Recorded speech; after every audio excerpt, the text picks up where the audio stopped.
miércoles y vamos a hablar de economía con nuestra asesora en esta materia de política económica, es la politóloga, docente, investigadora de la Universidad Nacional de San Juan, Delia de la Torre. Gracias por acompañarnos, Delia, bienvenida. Gracias a ustedes por invitarme. Bueno, y había quedado pendiente hace 2 miércoles, cuando tuvimos nuestro último encuentro, hablar acerca de un abstracto, una abstracción, pero que está muy en boca de la política y de este modelo económico específicamente. De hecho, ayer lo volvía a evocar el presidente de la Comisión de Presupuesto y de Hacienda, Espert, que es el equilibrio fiscal, ¿no? O el déficit fiscal, que eso es innegociable y es el norte de este gobierno. Y que además ha habido en los 10 meses, excepto, bueno, Sí. Diciembre, pero enero ya empezó a haber superávit. O por lo menos equilibrado al principio algunos meses y ahora si uno suma todos los 10 meses hay superávit. Quiero entender entonces, bueno, queremos entender de qué hablamos cuando hablamos de esto, del equilibrio fiscal, el déficit o el superávit fiscal. Perfecto. Dale. Ahora vamos. A ver si nos acompañan. Ahí está. Bien, bueno, el titulito. Obviamente, infaltable. Bueno, ¿qué he hecho? Un cuadrito en donde he planteado, hay 2 tipos de superávit. El que se llama primario, que es ingresos-gastos. O sea, la diferencia entre lo que ingresa y lo que se gasta. Ese es el déficit primario. A nivel Estado nacional es esto. Estamos hablando, sí, perdón, a lo mejor es bueno aclararlo, estamos hablando a nivel presupuestario, del presupuesto de la nación. Bien. Y del manejo de las cuentas públicas, sería, ¿está bien? Nacional. Sí. Bien, entonces, el superávit primario, decíamos, es ingresos-gastos, y el superávit fiscal es el que se incorpora la deuda y los intereses de la deuda. Ajá. ¿Está bien? Perfecto. Va. ¿Qué hice?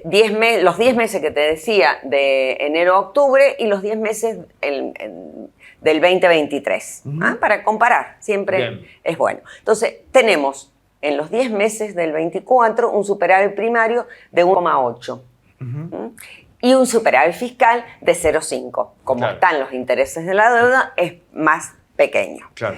En los 10 meses del 23, un superávit primario del 2,9 y uno fiscal del 2,7, porque habían intereses que no se pagaron. A ver. Vos me estás diciendo, Delia de la Torre, que me da miedo así. En los 10 primeros meses del 2023, o sea, durante la gestión Fernández, ¿había un superávit primario mayor al de Milei? Sí. ¿Eso lo estás diciendo? Sí. ¿Pero estos números de dónde los has sacado? Ay, bueno, a ver, me descubriste. No son oficiales. Oficiales. Son oficiales. Entonces. Y bueno. O sea, superávit hay, pero pues ya había. Ya había. Lo que pasa que también es cierto, habían deudas que no se pagaban. Claro.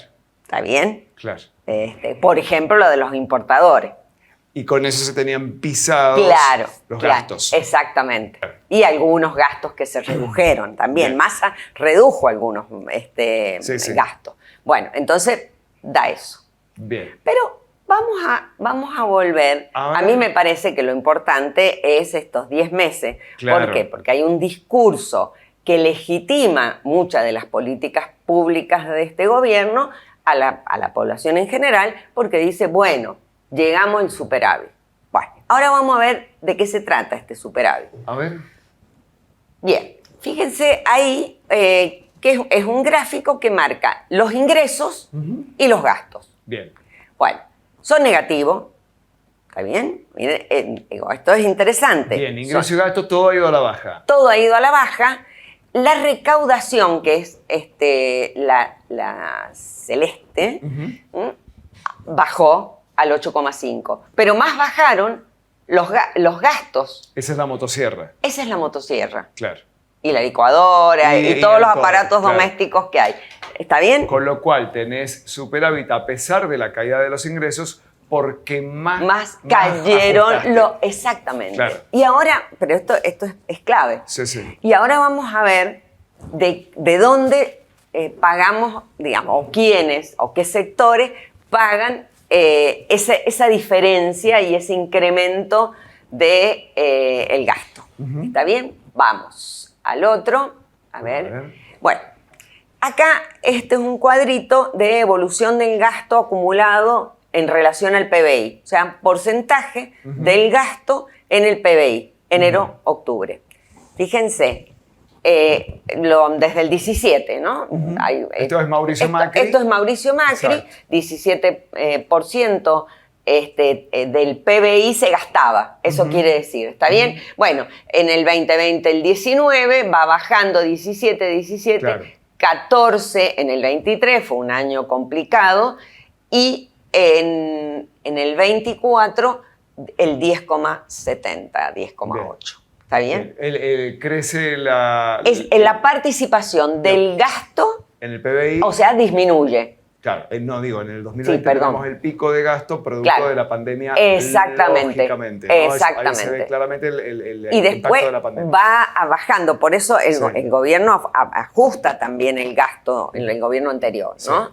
Bien, vamos... Pero claramente el ajuste de Milei en el 2024, fíjense, es por lejos el mayor de toda la serie. Del más bajo de la serie, que es el del 19, claro. el de Macri, el final de Macri, fíjense, llegamos, ni siquiera llega a eso. Claro, es el claro, 10%. Claro. Bien, vamos al otro. Acá, en la próxima, me parece que es muy interesante porque tiene que ver cómo contribuyen distintos sectores al superávit. Claro, Esto explicaría por qué hay superávit. ¿Quién pagó la motosierra? ¿Quién pagó la motosierra? Claro. Fíjense quién pagó la motosierra. Y acá estoy viendo.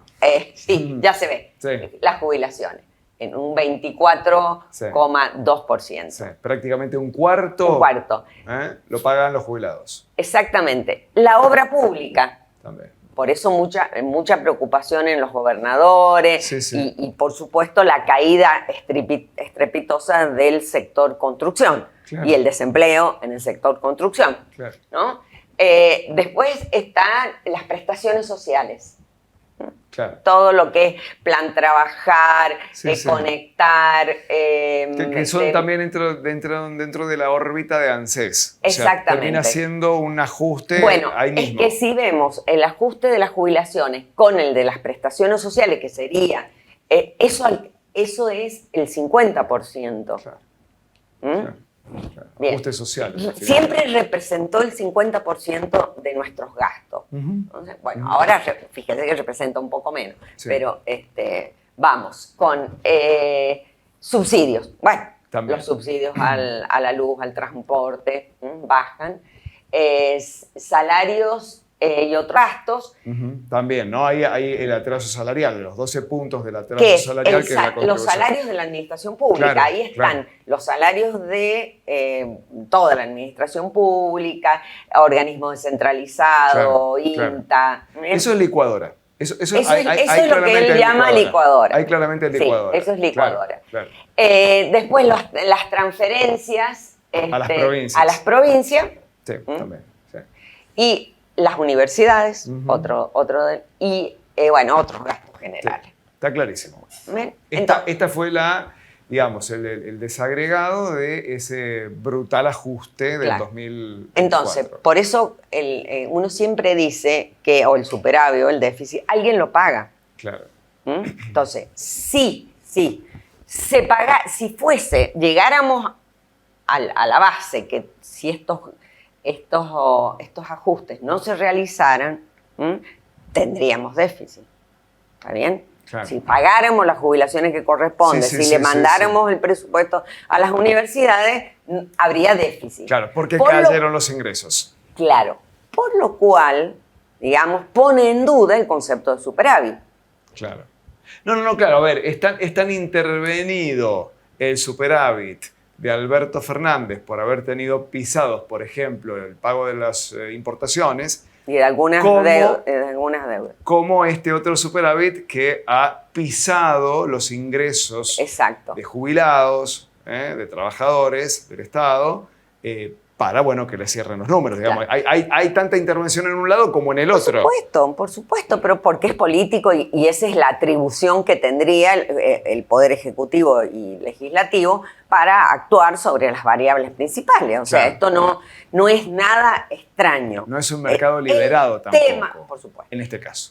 Absolutamente. Pero el tema es que hay que analizar por dentro qué es lo que está pasando con ese concepto de superávit que es tan, como dije anterior, legitimado, ¿no?, ante la sociedad, como, lo logramos. Bueno, lo logramos a costa de estos que planteamos en el gráfico, jubilación, universidad. Es como si yo dijera, mi presupuesto familiar, ¿no?, o sea, yo lo que voy a hacer es no pagar mis deudas, porque ahí en realidad hay deuda, por ejemplo, lo iba a decir después, pero no importa. Hay trampitas en el tema del superávit fiscal, que es, por ejemplo, las LECAP. Las LECAP, el gobierno hizo un mecanismo, no lo voy a explicar, pero me tienen que creer. Hay un mecanismo en que los intereses no están considerados, el pago de los intereses, que son muchos, es decir, es 1 billón de pesos que se generaron en 1 billón en LECAPs para pagar deudas, ¿está bien? Bueno, han ido pagando algunos intereses, ¿no?, pero esos intereses no están contabilizados. Ajá. ¿Bien? En cuyo caso hay un dibujo. Sí, exacto. Sí. Por ejemplo, también no está contabilizado la deuda con las constructoras. Claro. Por ejemplo. Claro. Digo, si uno empieza a rastrear y a mirar exactamente el presupuesto, que eso es lo que lo hacen expertos también, se ve estas cosas. Entonces, yo si no pago, sí, voy a tener ahorro, voy a tener superávit si no pago. Claro. El tema es a quienes no se les paga y el costo de eso. Claro. ¿Está bien? ¿Qué más? A ver. Acá, fíjense, acá esto es por las prestaciones sociales y los subsidios económicos. Fíjense, también es un cuadrito histórico desde el 17. En el 20 aumentan, por supuesto, para contrarrestar los impactos de la pandemia y empiezan a bajar. Igual los subsidios económicos. Claro. También, claro. Que es una explicación más detallada acá de un correlato perfecto. Sí. Entonces, vamos con la última, que es esos resúmenes que yo hago, que es mucho de lo que yo ya he dicho. Alcanzó entonces un superávit significativo porque ajustó el gasto. Bien. Después está lo de las LECAP, de la caída real de los ingresos, porque ese cuadrito, ese gráfico que vimos son caídas reales, o sea, teniendo en cuenta la inflación, ¿está bien? Bueno, los únicos, fíjense, esto también es interesante, los únicos tributos que crecieron son los que vienen del campo. Claro. Exportaciones e importaciones. Claro. ¿Está bien? Los ajustes ya lo hemos dicho, de las jubilaciones y la obra pública, de cada 100 ajustados, 24 provenieron de las jubilaciones y 24 de la obra pública. ¿Bien? Bueno, tenemos las transferencias. La reducción, bueno, entonces yo hago, ¿hay superávit? O sea, estamos hablando de superávit. Bueno, ese es como para terminar y decir que el superávit es un poquito tramposo. Digo, por denominarlo de alguna manera, o dibujado, vamos a decir. Vos tenés posibilidades de tener superávit jugando, interviniendo, y el gobierno ha intervenido claramente. Siempre. Y ha generado un superávit, ha forzado un superávit con un costo hacia un sector. Como el gobierno anterior también tenía un superávit intervenido. Sí. Pisando yo creo que, vuelvo a decir, es la atribución que tiene de generar, esas son las políticas públicas. Claro. El tema que a mí me parece rescatar es quienes lo pagan. Claro, por supuesto. Esto es el tema. Y el costo que supone ese ajuste, ¿no?, en términos de crecimiento de distribución del ingreso, de la pobreza, bueno, que ya algo hemos hablado. Se nos dispararía mucho el tema, pero no es infrecuente que naciones desarrolladas tengan déficit fiscal. No es poco común, es lo normal. Es lo normal. Lo que pasa es que siempre se tiene que medir. Claro. Pero bueno, ya Keynes lo dijo, pero Keynes está muy denostado, que era importante el déficit.